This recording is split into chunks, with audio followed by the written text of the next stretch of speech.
For almost 2 decades, Ahsoka has carried a tremendous amount of guilt over leaving Anakin and the Jedi Order. She sensed his fall in the final days of the Clone Wars, then learned what he became in Rebels.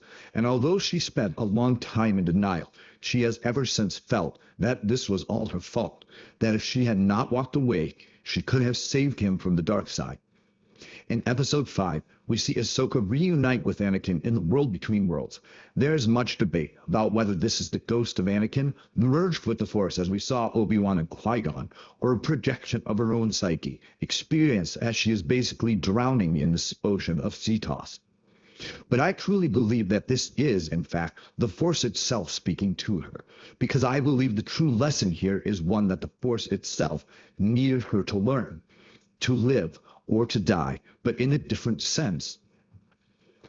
Through the connection of the world between worlds, Ahsoka relives her experiences as Anakin's Padawan. It's important to remember here that this is not a flashback. Ahsoka is not reliving the Clone Wars, but rather her memory of the Clone Wars. This is key to the lesson she must learn.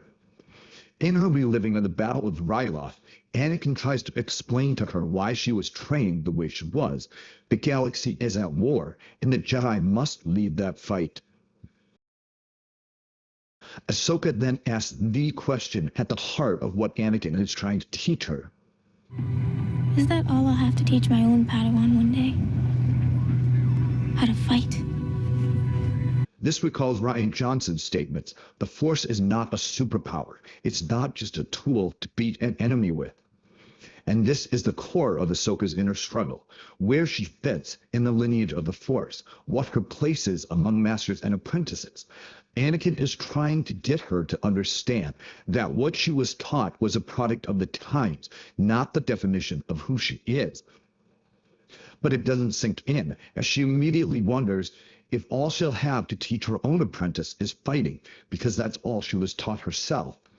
Her focus is on herself. She makes both the question and the answer about herself. In the memory of Mandalore, Anakin again tries to get her to understand that she's more than just her training, that she's part of a legacy, and it's up to her to choose her part in it. But again, she can only see herself in the context of those who came before her.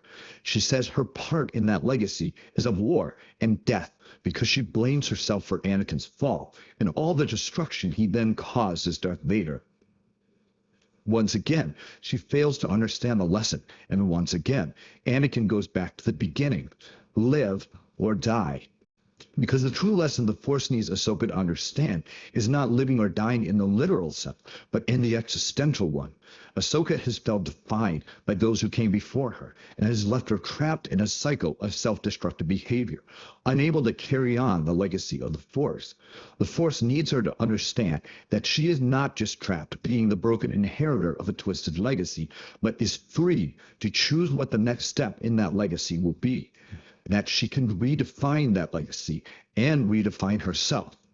She does not have to die old and alone and filled with regret, but can live a life of purpose, carrying on the legacy of the Force by passing it on to the next generation.